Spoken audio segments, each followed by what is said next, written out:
સાથે આ દ્રશ્યો જોવા માટે મજબૂર બન્યા અમારા હાથ વર્ષથી અમારા હાથ વર્ષથી રહેતા હતા ત્યાં તમે કોઈ કઈ ન કીધું ને. જે બન્યું એમાં તમે ક્યાં હતા? ગઈકાલે કેમ કોઈ નહોતું? અને અનેક ગરીબ લોકોની મૂડી આખી જિંદગીની પસીનાની કમાણી તમે તોડી નાખો છો. એ વખત તમારે ના પાડવી હતી ને જયારે બનતું ત્યારે. એ વખતે કરપ્શન બધું ભાગીદાર લાવો રૂપિયા. રાજકોટના ઇતિહાસનું સૌથી મોટું ડિમોલેશન કરવામાં આવી રહ્યું છે અને આ ડિમોલેશન થઈ રહ્યું છે જંગલેશ્વર વિસ્તારમાં. પરંતુ આ ડિમોલેશનને લઈ અને અનેક સવાલો પણ ઊભા થઈ રહ્યા છે અને તેની સાથે સાથે ત્યાંના જે લોકો છે એ ભાવુક પણ થઈ રહ્યા છે. અને આ તમામ ચર્ચાઓની વચ્ચે હવે ગુજરાતના પૂર્વ મુખ્યમંત્રી શંકરસિંહ વાઘેલા બાપુ દ્વારા એક નિવેદન આપવામાં આવ્યું છે અને આ નિવેદનને લઈ અને અનેક ચર્ચાઓ પણ થઈ રહી છે. શું છે સમગ્ર મામલો એની વિગતે ચર્ચા કરીશું. નમસ્કાર, હું છું ઉજ્જવલ અને આપ જોઈ રહ્યા છો નિર્ભય ન્યૂઝ. રાજકોટના જંગલેશ્વરમાં જે ડિમોલેશન કરવામાં આવી રહ્યું છે એ ડિમોલેશનને લઈ અને સવાલો ઊભા એટલા માટે થઈ રહ્યા છે કારણ કે આટલું મોટું ડિમોલેશન થઈ રહ્યું છે અને જે તે સમયે આ મકાનો બન્યા હતા ત્યારે જ આ મકાનો કેમ બનવા દેવામાં આવ્યા, આવા સવાલો ઊભા થઈ રહ્યા છે. અને આ સવાલો ઊભા કરવામાં આવ્યા છે ગુજરાતના જ પૂર્વ મુખ્યમંત્રી શંકરસિંહ વાઘેલા બાપુ દ્વારા અને તેમના દ્વારા અહીંયા સીધા જ સવાલો ભાજપ ઉપર પણ ઊભા કરવામાં આવ્યા છે. તેમણે આકરા પ્રહાર પણ કર્યા છે અને તેમના દ્વારા વધુમાં સમગ્ર બાબતને લઈ અને શું કહેવામાં આવ્યું સૌપ્રથમ એ સાંભળી લઈએ. કાંઈ નથી બોલવું, બધા બોલી દીધું. હવે અમારે કઈ બોલવાનું રહ્યું નથી બાકી. અમે બસ થાકી ગયા છે. હવે 2 દિવસથી તો સામાન હારી થાકી ગયા છે. રોડમાં તો સામાન પડ્યા છે અમારે. હવે હું બોલીએ? અમે બોલવા જેવું સરકારે કઈ રહેવા જ નથી દીધું અમારી માટે. એટલે હવે અમારે કઈ બોલવું નથી. અમને મકાન માટે મકાન દે તો કઈક અમને મજા આવત કે ના સરકાર આ ગરીબની સરકાર છે. ગરીબની નથી, અમીરની સરકાર છે. અમીરને દે બધું, એના દેણાય માફ કરી દે. બાકી ગરીબનું કઈ નહીં કરે. આ સરકાર જ ખોટાની સરકાર છે. આવો અમારા હાથ વર્ષથી અમારા હાથ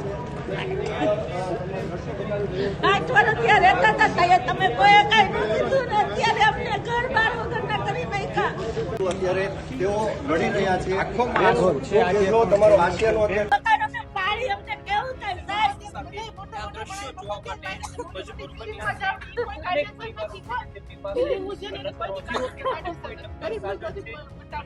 અમારા હાથ વર્ષથી અમારા હાથ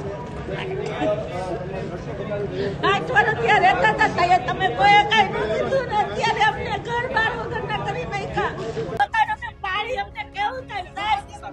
આ દ્રશ્યો જોવા માટે મજબૂર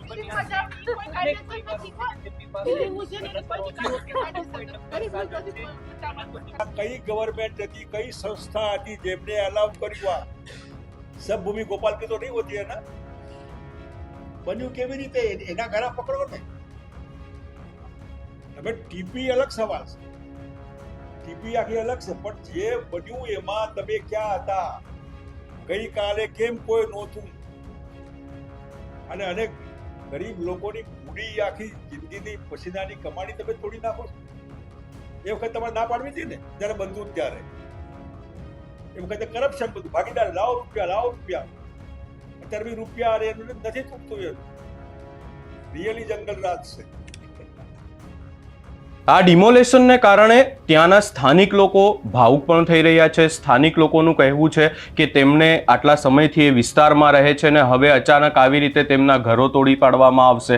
આ બાબતને લઈને પણ અનેક સવાલો છે. આ ચર્ચાની વચ્ચે હવે જે શંકરસિંહ વાઘેલા બાપુ દ્વારા નિવેદન આપવામાં આવ્યું ને તેમના દ્વારા સ્પષ્ટ એવું કહેવામાં આવ્યું છે કે જ્યારે આ મકાનો બન્યા હતા ત્યારે આ મકાનો બનતા જ કેમ ન અટકાવવામાં આવ્યા. અને તેનાથી પણ વધુ એમણે કહેવામાં આવ્યું છે કે જે ગરીબ લોકો છે જેમના પરસેવાની કમાણીના સ્વરૂપે એમણે ઘરો બનાવ્યા છે ને આ ઘરો હવે તોડવામાં આવી રહ્યા છે.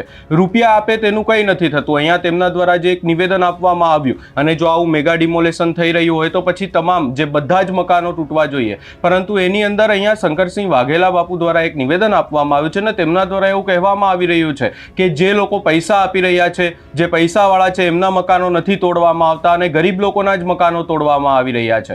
અને આ નિવેદનથી ક્યાંક ને ક્યાંક અનેક ચર્ચાઓ પણ થઈ રહી છે અને તેમના દ્વારા અહીંયા સ્પષ્ટ વાત એવી કહેવામાં આવી રહી છે અને સ્પષ્ટ કહેવામાં આવ્યું છે કે ગુજરાતમાં હાલ જંગલ રાજ ચાલી રહ્યું છે.